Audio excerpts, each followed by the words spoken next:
to adjust accordingly. If the full H bridges would work, it would have stopped, reversed, and turned in the exact direction that it needed to avoid the object. And once you clear that object, you return back to pathfinding, and pathfinding will give you your directed angle to get back on course, and you turn to that course. So here we have our speed test run. As you can see here in this chart, we've made several attempts of the time taken from the distance for the vehicle to drive with no load, and then we have the time taken from the distance for the vehicle to drive with the load, which contains about 16 kilograms. And then from there, we calculated the speed taken from the distance over the average total of the time. And then from there, with the given time for both the load and no load, we were able to meet our market requirements. So here are a few more video tests to show that we're simulating meeting our market requirements, the first of which is an incline test. There is a wonderful inclined parking lot behind Kelly Commons. I highly recommend it. And we use that to simulate the grade that we would be ascending in some of our environments. And that's the video on the left. That's like we're going uphill. For everyone who wasn't in. The next one, as Jeremy mentioned previously, another important component of our market requirements was our load. So 15 kilograms is approximately 33 pounds.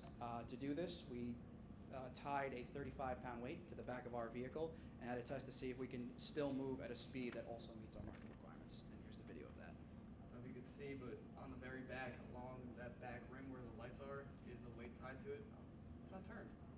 Oh. Well, that one worked. No parked cars were harmed in the filming of this video. All right, so some more issues with the hardware.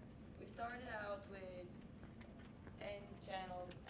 four N channels for our H bridges, and quickly realized it was not going to work. We needed a lot of voltage to turn the top MOSFETs on, and our total voltage supply for our entire system did not supply that much voltage. So we changed to two P channels on the top and two N channels on the bottom, because the P channels are naturally turned on, so when you get 0 volts, it will be on, and when it gets 12 volts, it will be off. We started with controlling each side of the bridge, so the P and the N channel on the same side, with the same BDT, but this somehow, because they have the fall and the rising time of the switches, they will be short circuit for a very short amount of time, but this was enough to unfortunately break some of them. So we later changed it to 4 individual BDTs for each MOSFET, which worked in hardware, but as soon as we connected it to the Arduino, somehow the P channel that we did not use or did not switch on became very warm and eventually broke, which we think can be due to a floating round in the Arduino. So, yeah. So we also had some design issues on the software side, the first of which comes in the form of integration. It would be great that if every small module that we made as a little test setup for each individual parameter worked there and could be combined right away, and everything was great, but that's just not reality. A lot of times when you combine these programs, it takes some serious testing and debugging to try and figure out if there are any problems, what they are, and how to fix them. So one specific case of that is in the GPS and magnetometer. We needed to average the values we're getting to be able to get a more accurate reading for both our GPS and our magnetometer returned angles. Also, at the beginning, our GPS code, when we integrated it, was only reading the fix at the very beginning, the position in latitude and longitude, which means it would theoretically never reach our destination because it would be doing the same comparison over and over again. This was amended by going into the GPS code and breaking out of this loop that constantly reads data at the appropriate time. Another issue we had came in the form of reading false positives occasionally with these Arduino sensors. So to try and test and figure out a way to solve this, we tested it in both an indoor and outdoor environment to see what kind of signals we were getting, reverberations we were getting back, how accurate they were, and we also experimented with constraining the range. These sensors operate between 4 centimeters and 4 meters, and we've tried to constrain the range, especially indoors, to get better results. All right, so for future improvements, it's pretty obvious that there's a lot that can be made, especially starting with a $15 chassis. as such, the wheels on it are plastic wheels that are, of course, not going to handle some tough environments. These wheels also stray a little bit to the side, which we found out about halfway through testing. So they don't go all straight all the time. And the plastic, of course, slips on most surfaces that aren't anything but a dirt, basically, or a rug. So for turning, we did get to turn.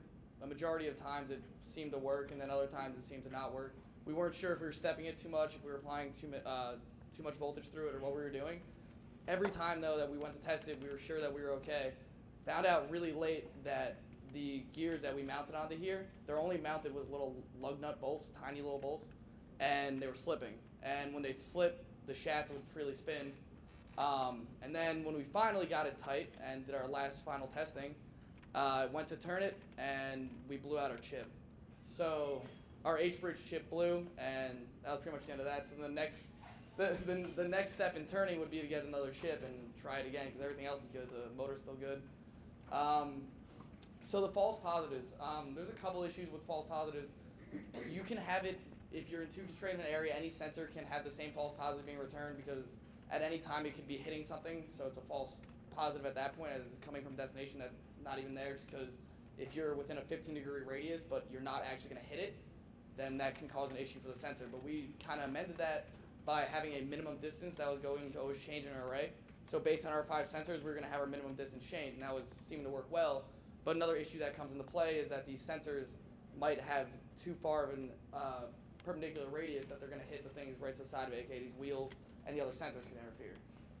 So the thermistor would have helped with things such as temperature change, but there's still more testing to be done to fix the ultrasonic tensors to make them nice and clean.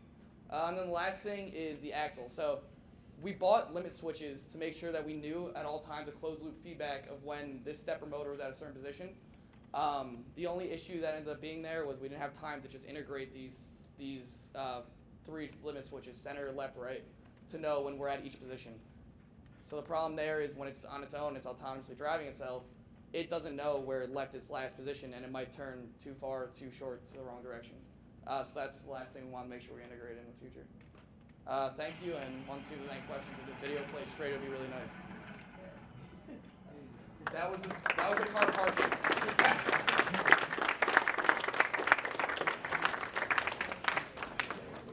Okay, any questions? Actually, I have a technical question about the ultrasonics. You had it stop when it was going to crash into a wall or something, but a lot of times you might be running into small obstacles, like a small tree. I mean, did you test it at all for narrow devices that it might run into? Not that narrow, but it stopped if you were standing in front of it. So yeah, it has an average of 15-degree radius radially. So anything that should be in front of it, like it doesn't matter necessarily the size of the tree, it should bounce back and get a reading. But it's the reflection that comes back, so you might not get enough signal coming back. I mean, I'm not sure. we're not positive. We tested with Could be the case, yeah. bodies, I guess, mostly, but Yeah, I mean, it hits your legs. And It gets legs. So. There's probably a product right there. That's it didn't run Lina over, so we made it that far. Yeah. I think what happens is that if the narrower the object, the shorter the range it can have.